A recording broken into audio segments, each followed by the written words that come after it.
তাই তার দ্বিতীয় চরিত্র নাট্য ভাগবতের কাহিনী অবলম্বনে মা বোনদের বোঝার মতো, দাদা ভাইদের দেখার মতো 80 কন্যায় ভরা একত্র সজল পৌরাণিক পালা, যে পালার নাম রাখা হয়েছে উষা অনিরুদ্ধের মিলন ও শিব পূজায় পাঠাবলী।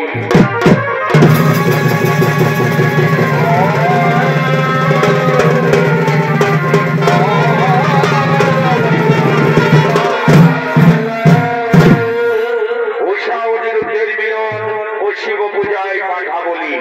তাই উষা চলেছে তার সঙ্গীদেরকে নিয়ে ফুলের বাগানে।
বোধ হয় তুমি প্রেম সম্বন্ধে অবগত নও। প্রেম কোনদিন উচ্চ নিচ ভেদাভেদ মানে না। মনে যখন ধরেছে তুমি কি পারবে তাকে এনে মেলাতে? নিশ্চয়ই পারবো। আমার নাম চিত্রলেখা, আমি মায়া বিদ্যায় পারদর্শী। তোমার গোপন প্রেমের নাগর যেখানে যে অবস্থাতেই থাক তাকে এনে মেলাবো আমি তোমার সঙ্গে। কথা দিলাম, কোনো চিন্তা করো না।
তুমি তোমার হৃদয়কে ধরে ধরে অন্তঃপুরে একটু বিশ্রাম করো। আমি এখনই তোমার গোপন প্রেমের নাগর যেখানে যে অবস্থাতেই থাক তাকে নিয়ে আসছি তোমার কাছে। কোনো চিন্তা করো না।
স্বপনে যে আমি তোমাকে মন দিয়ে ফেলেছি, তাই আমার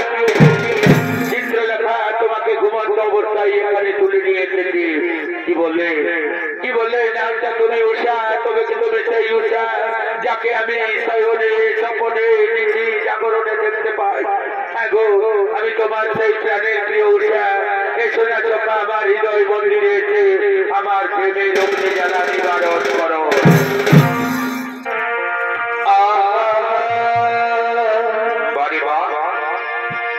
আর শোনো শোনো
তুমি অন্তঃপুরে যার সাথে প্রেমের খেলা খেলছো বলি সেই পুরুষ ব্যক্তিটাকে গো বলি ওকে নিয়ে এত মাতামাতি কিসের গো দাসিনী তোমার বয়স হয়েছে বলে তোমার বিরতি ধরেছে তুমি কি জানো না আমার অন্তঃপুরে আসার জন্য বাইরে কতজন প্রহরী রয়েছে তাদেরকে অতিক্রম করে কেমন করে এখানে পুরুষ ব্যক্তি আসবে বলি না বাচ্চা আমার বয়স হয়েছে বলে কি আমি চোখে কম দেখতে পাই আমি সব কিছুই দেখেছি বাচ্চা দাসিনী তুমি যখন সব কিছু দেখেই ফেলেছো তখন এ কথার বাইরে কাউকে বলো না দাসি নতুবা লজ্জায় ঘৃণায় কবে দুঃখে আমার এই কলঙ্কিত জীবন আমি বাইরে মুখ দেখাবো কেমন করে দোহাই দোহাই তোমার পায়ে পড়ে আছি এ কথা বাইরে কাউকে বলো না বলি না বাচ্চা এ হতে পারে না বাচ্চা আমি যখন সব কিছু জানতেই পেরেছি বাচ্চা তখন এই কথা মহারাজকে জানাতেই হবে নইলে মহারাজ আমার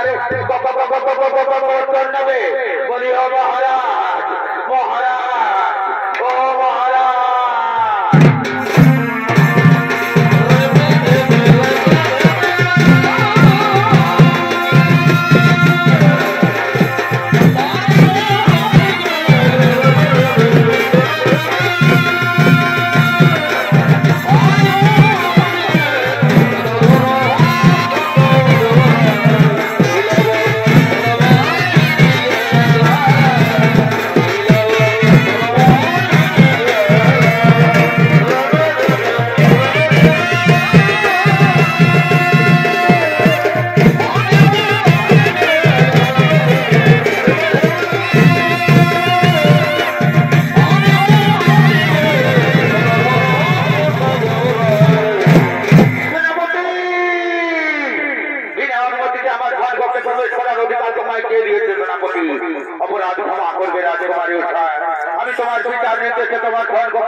তোমার পিতার কাছে সংবাদ রয়েছে তোমার ঘর পক্ষে তুমি নাকি কোন পুরুষ ব্যক্তির সঙ্গে গোপন প্রেমে লিপ্ত রয়েছ না না সেনাপতি তুমি যে জানো আমার ঘর পক্ষের বাইরে কতজন প্রহরী রয়েছে তাদেরকে অতিক্রম করে কেমন করে ঘরে পুরুষ ব্যক্তি আসবে না আমি যখন এসেছি তোমার পিতার কাছে যখন সংবাদ রয়েছে তখন নিশ্চয়টা করতো আমি তখন অপরাধ করে বুঝে রাখতে চাই কোথায় লোকের কাছে তুমি সেই পুরুষ ব্যক্তিকে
আমার চান করতে আমি আমার প্রিয় চোখে চন্দ্রনা কাণ্ডকে খেলা করছিলাম। আমার মিথ্যা কথা বলছো। তোমার বিচার কাজ যখন তোমার হচ্ছে তখন নিশ্চয় যাবো তো আমি যখন এসেছি তোমরা বুঝে দেখতে চাই কোথায় লুকিয়ে বসে তুমি তাই করে করে উঠবে না।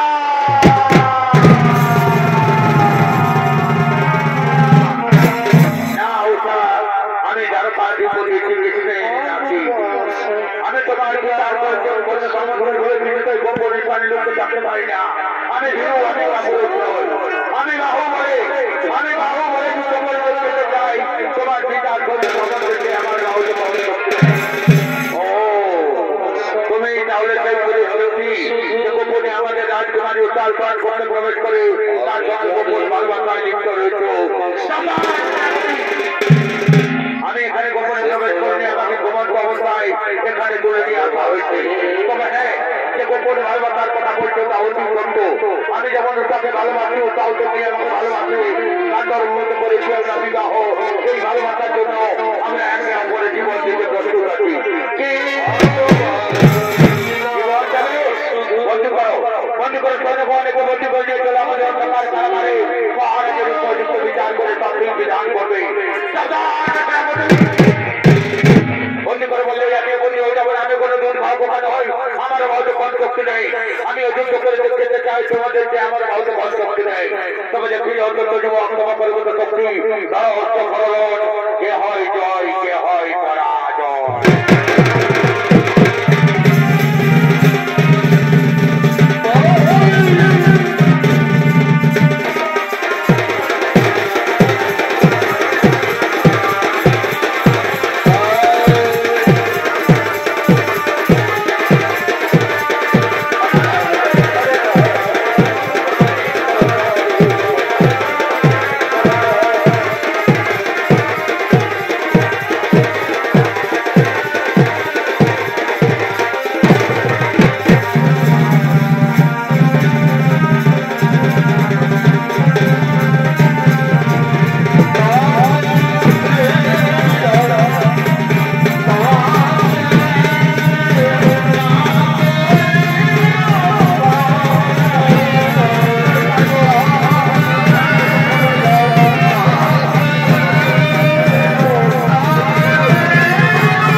কারাগারে বন্দী করে রেখেছো সেই অত্যন্ত যুবককে টানতে টানতে নিয়ে তো আমার বিচার সভায় আমি তার উপযুক্ত বিচার করে তার সেই বিধান করবো। ঠিক আছে মহারাজ, আপনার আজ্ঞা ছিল রাজ্য রইল মহারাজ। আমরা চললাম অন্ধকার কারাগারে, অন্ধকার কারাগার থেকে যে অত্যন্ত যুবককে এক্ষুনি নিয়ে আসি আপনার এই বিচার সভায়। আপনি তার উপযুক্ত বিচার করে তার সেই বিধান করবেন। আমরা চললাম অন্ধকার কারাগারে।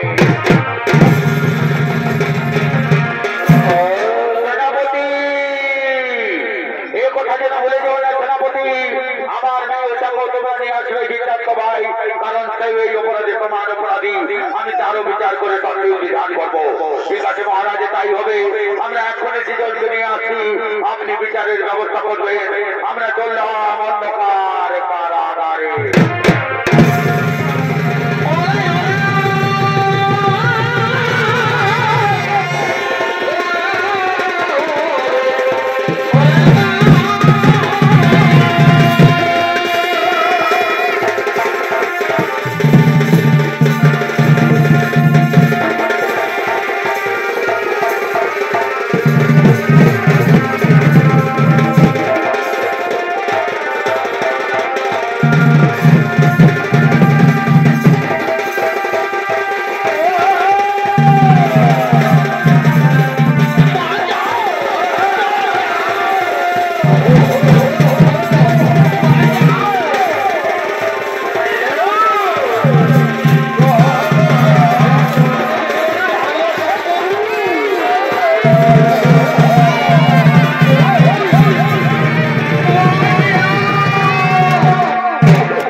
আমি তো প্রথমেই বলেছি সেনাপতি, আমি রাজাবান।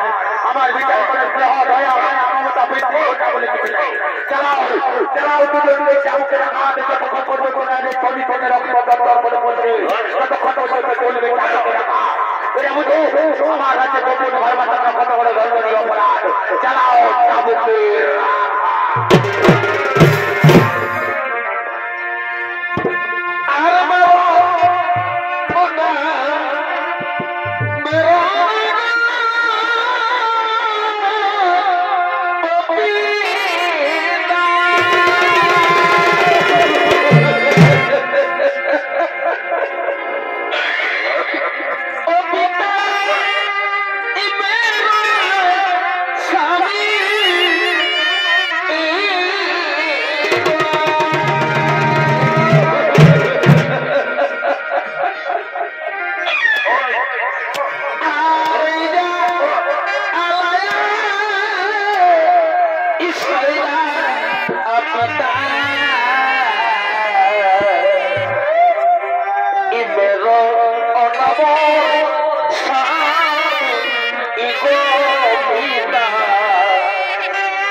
এই মহারাজ দেখি চৈতন্য কত খরচ হতে আড়াই কথা করি এইবার আমি নিজে হতে বলে দুজনের চাপ পিঠে ছাল তুলে দেবো।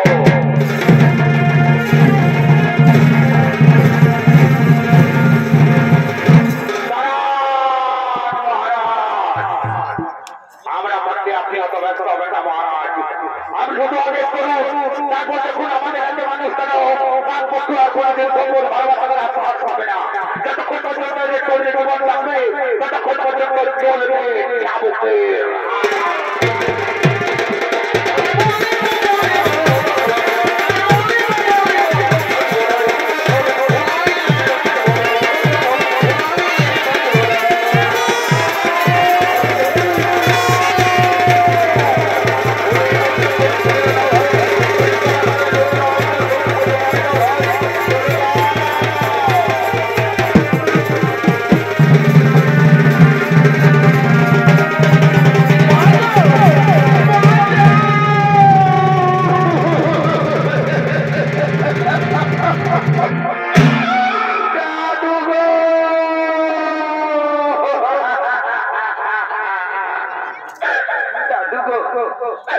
তুমি তো যাবে দাদু, যাকে না দেখলে তোমার দুটি কারণে খুব আসবো না দাদু, যাকে না দেখলে তোমার মুখে রইল কিছুতেই ফেটে আসবো না দাদু। আজ একবার করে কোথায় কিভাবে রয়েছে তাকে তোমার জানা নেই দাদু। একবার এসে দেখে যাও তোমার তাদের কি অনিরুদ্ধের অবস্থা।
তোমার ঘর বান্ধব থেকে রুটি বিচার করে পড়তে ভাই, ওঠো ওঠো ভাই, আমার কোলে এসো।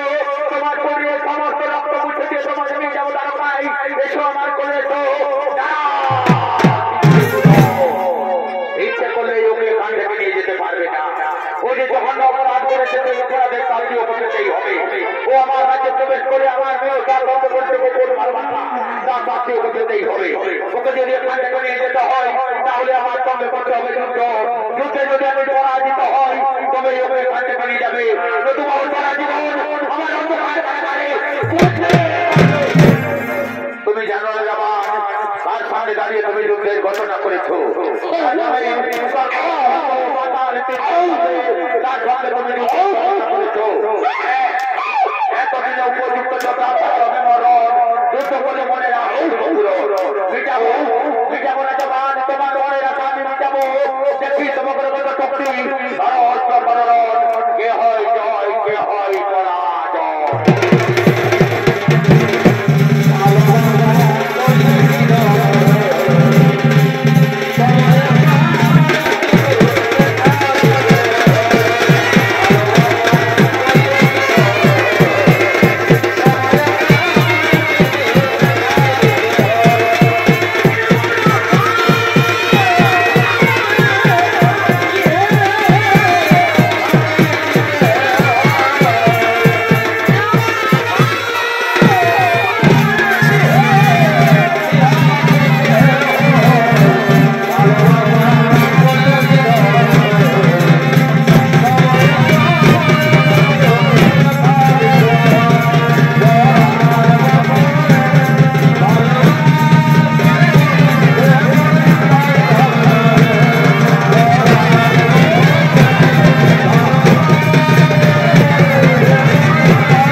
ভগবান চিরদিন ভক্তের অধীর, তব তপস্যার করে শিব ঠাকুর কঠোরে তোমার রাজ্যে বিরাজমান ছিল। তাই আজ তোমার হয়ে হরির সঙ্গে যুদ্ধ করতে উদ্যত হয়েছিল। এ ছিল বিধির বিধান। এই যুদ্ধে কারো জয় কারো পরাজয় হয়নি। তাই এরপর আমরা শিব ঠাকুরকে নিয়ে যাবো কৈলাস পর্বতে। না না ব্রহ্মদেব, এই মাত্র আপনি বললেন ভগবান চিরদিন ভক্তের অধীর, তাহলে কি আমি শিব ঠাকুরের কোন ভক্ত হয়ে গেলাম? শিব ঠাকুর আমার রাজ্য ত্যাগ করে চলে যাবে কৈলাস পর্বতে? না না রাজাবান, সে কথা তো বলিনি। তবে বিধির বিধানে যা ছিল তা ঘটে গেল। এরপর তাকে যেতেই হবে কৈলাস পর্বতে। ঠিক আছে ব্রহ্মদেব, আপনার কথা না হয়ে মেনে নিলাম, কিন্তু তার আগে আমার একটা কর্ম করে দিয়ে যেতে হবে। শুধু দর্শক মন্ডলী, আমার পুরনো মা ও বোনেরা, পুরাণ প্রমাণ মতে সর্বপ্রথম মন্ত্রভূমে কোথায় কিভাবে শিব পূজার প্রচলন ঘটেছিল তা আজকে রাজা বাহান ব্রহ্মদেবকে বলছে। ব্রহ্মদেব, আমার রাজ্যের প্রতিটি ঘরে ঘরে যাতে শিব পূজার প্রচলন হয় তার ব্যবস্থা করে দিয়ে যেতে হবে। তাই পুরাণ প্রমাণ মতে সর্বপ্রথম মন্ত্রভূমে বান রাজার রাজ্যে ব্রহ্মদেবের হাত ধরে শিব পূজার প্রচলন ঘটেছিল। এরপর আপনাদের আলোক উদ্ভাসিত বাহান মঞ্চে দেখতে পাবেন শিব পূজায় পাঠা বলি।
শুনেলে টেম্পারি আর গোটা দিটা চলবে না বা বুঝলি না এটা বড় বাজার তো কি চলবে আর শুনেলে যেটা চলবে সেটা আমাদের মহারাজের আদেশ আমাদের ঘরে ঘরে শিব পূজা করতে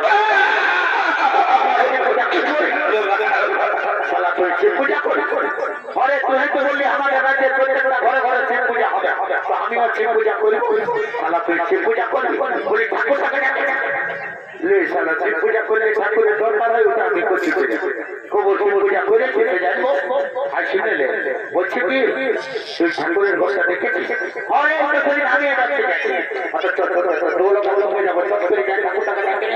পট করে শিব পূজাটা করে পট করে ঠিকই বলেছি ছোটকে নিয়ে যাবো ঠাকুরের ঘরটা বলি ও ঠাকুর মোটা বাঁচলি রে বা সারা তোর সঙ্গে রাস্তা চলা বিপদ কমিটির মেয়া ছেলে দিলে বলছে আসতে সেই দিকে লেগে দোকান দিচ্ছে সারা দেশ জুড়ে চলছে কোন রকম যদি কোনো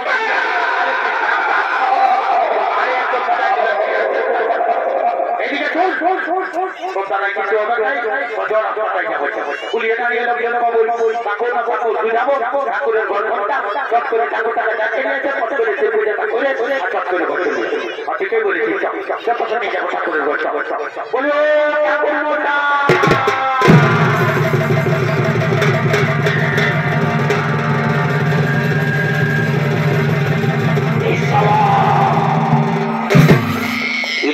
আমি কোথায় পুড়ে গেলি কাকিরা দেখিরা এই দাদারা আমার এই যে পাটাটা রাস্তা থেকে দিল দিব পাবিস না আমি ও জঙ্গল মহল ছিলাম তোরাই নাই জানিস তো আসবি না কি চলে আয় বন্ধু পারমাই কামে আর চলে আয় ছোট বড় সব দেখি চলে আয়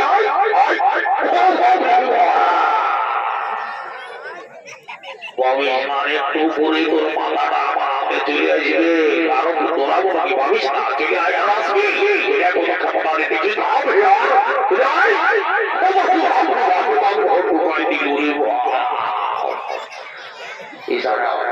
মহারাজা আলী মহারাজের পেটে পেটে চলে আসবো বুঝলেন তারপরে দেখা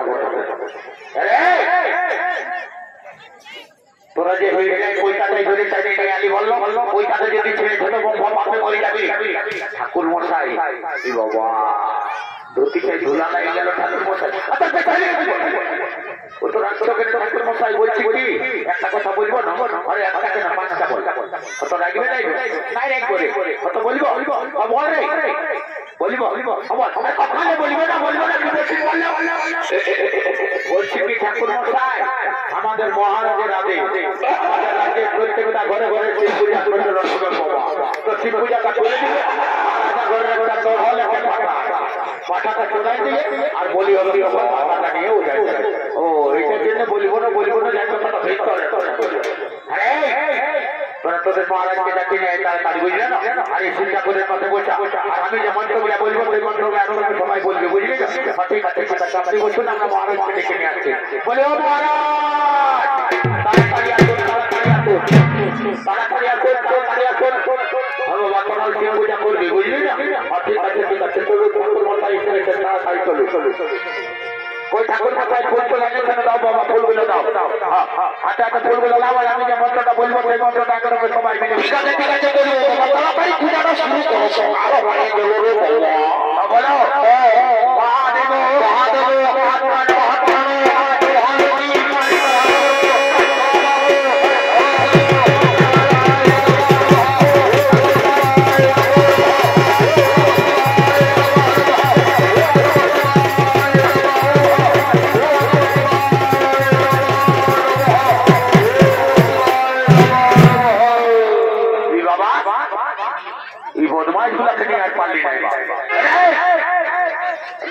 তোরা যে বললি পৌঁছানো কি আছে জলদি করে আমি চড়াই দেওয়া চলে যাবো জলদি করে বললি শালা ছাগলটাকে ছাড়ি করে কথা আরে চিন্তা করিস না ছাগলটাকে আমাকে ভালো করে চিনি ছাগলটা এগুলো চিনে শালা কেমন গলি যুগ চলছে ছাগল মানুষ চিনছে হতেও পারে ইয়াকে তো দেখতে ছাগলের রকমই দেখা যায় তুই শালা ছাগলের রকম এই যে এটা দেখছেন তো মেড ইন জাপান এসি আছে জানিস না ঠান্ডা দিনে গরম আর গরম দিনে ঠান্ডা লাগে অত সুন্দর নাই ভাই আমার ঠাকুরের কাপড় পাঠান মাথা মাথা বাইছে ওইদিকে জলদি করে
তোমার কথা বলে তোমার রাজ্যের প্রতিটি ঘরে ঘরে শিব পূজা করে লক্ষ্য করে দিলাম এরপর আমরা শিব ঠাকুরকে নিয়ে যাবো কই পার্বতী না না ব্রহ্মদেব না ব্রহ্মদেব যার জন্য এত কাণ্ড সেই কাণ্ড এখনো বাকি হয়ে গেল আবার কি কাণ্ড বাকি রইল কেন আজকে আমার কি সৌভাগ্যের দিন আজকে আমার আমি বলে সকলের সামনে আমি আমার মেয়ে এই করা অন্তপুর থেকে আমার মেয়ে সঙ্গে ধরে নিয়ে আসবি আজ ঠিক আছে মহারাজ আমরা এক্ষুনি দুজনকে নিয়ে আসি আপনি বিবাহের আয়োজন করুন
দুর্যোধন মাহাতো সিভিল ভ্যালেন্টি আর ডিজি বলা আছে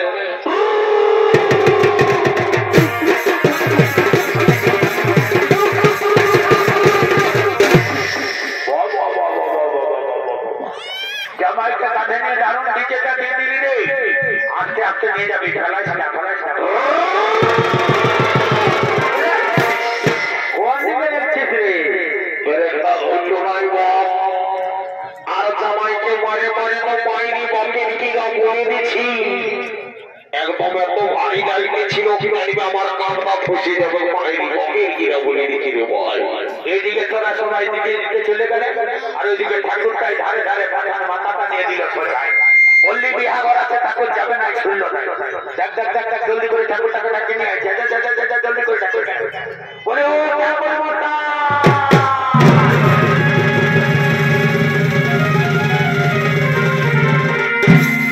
কোথায় নিয়ে আলি তোরা যে বললি বিহা করা করিয়াছে এগুলা কোথাও ঠাকুর মশাই তোমার নজরটা বড় খারাপ এইদিকে দেখো এইদিকে কোথাটা ও আচ্ছা হ্যাঁ তো বলালে কি বাবা এত ডিজে বাজিল আর বলছে বলালে ওরে বলতে দেখছি না সেই জন্য বলছে হ্যাঁ ভালো কথা বলছে কি বাবা এটা বিহা ইশালা জোরে আমি জোরে পরে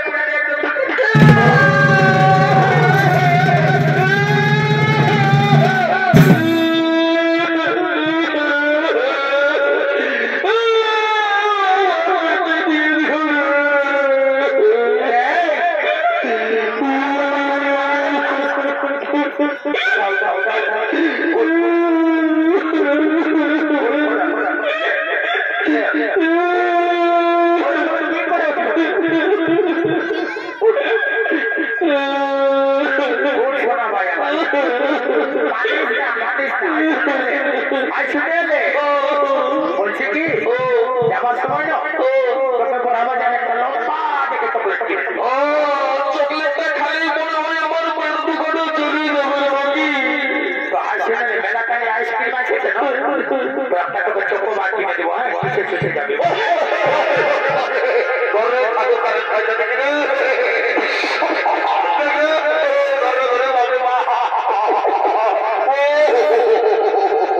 আমরা ভাই ঠাকুরের বুদ্ধি নাই ও বাবা দেখছি মার কারেন্ট খাতে তো কাছে এমনি খাবার খেতেছি করে বাবা কুরকুরে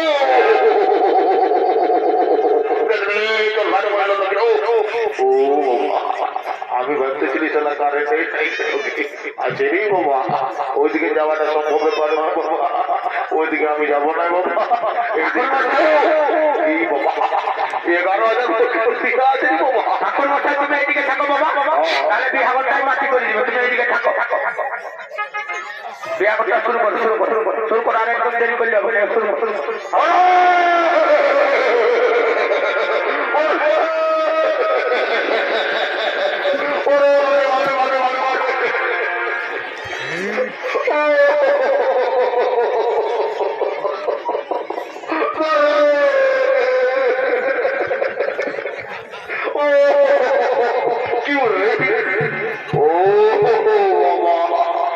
বারবার করে নানা বন্ধুকে বললি আসার সময় মহাবাজারে ইংলিশ নিবে কিন্তু জলের বোতল নিস না তাহলে জলের বোতল আমার পেছনের মধ্যে গাড়ি দিয়েছিস নাকি আর তোর এই জলের বোতলটাই বড় ঝামেলা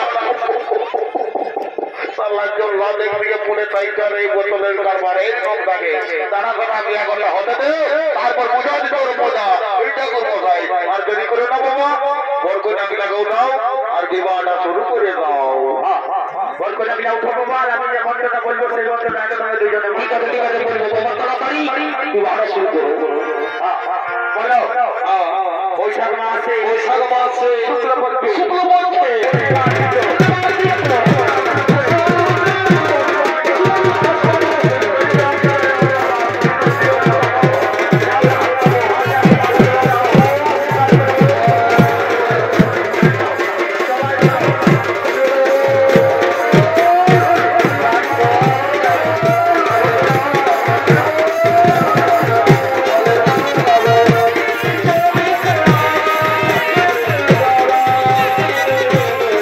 Oh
সালা বাপে জীবন এরকম আমি তেল দেখি নাই বাবা সালা শরীরটা যেমন এদের পাটা হিসেবে তো কি ব্যাপার সালা গাড়িটার পেছন দেবে আমার ইয়ার জীবন আছে বলে যায় নাই ভাই আমার দেখে তো মাথা গরম হয়ে গেল ভাই এদিকে দেখে ক্যামেরাম্যানের সিস্টেমটা দেখে ক্যামেরাম্যানের মাথাটা করি সালা হুটটা দিন বটে আছে গানগুলো উপরে ও বাবা আর নিশ্চয় বলে আমি ভালো জিনিস দিয়েছি আসার সময় এটা যেটা জানা জিনিস আমাকে বারবার করলি বললি ওরা বাজারে জিনিস লিখি তখন বলছি সীতা পেটার দাম বেশি ও বাবা এমন নিয়েছি যে আমার মাথাটা গরম হয়ে গেল আমি ভাবতে ভালো পেলে নিয়েছি সারা ছিটাটা নিয়ে চলে এসেছি ঠিক আছে ছিটাটা নিয়েছিস তো যাবার সময় খরচ দিব কিন্তু তোমার মাথা থেকে তো আমার আরো ব্রহ্মচারী হয়ে গেলি দিব সারা প্যারেল লাভিতে লাগাবি কোথায় দিব দাঁত গিলে ঠিক আছে ভাই ভালোভাবে তুমি প্যারেল লাভিতে লাগাবি বুঝলি কোথায় টিউশন বেনটা যাবার সময় ছেড়ে দিয়ে দেবো বুঝলি ঠাকুর মশাইকে নিয়ে কর সোজা চলে যাও আমাদের গাড়ি যাবে না রেডি করিস না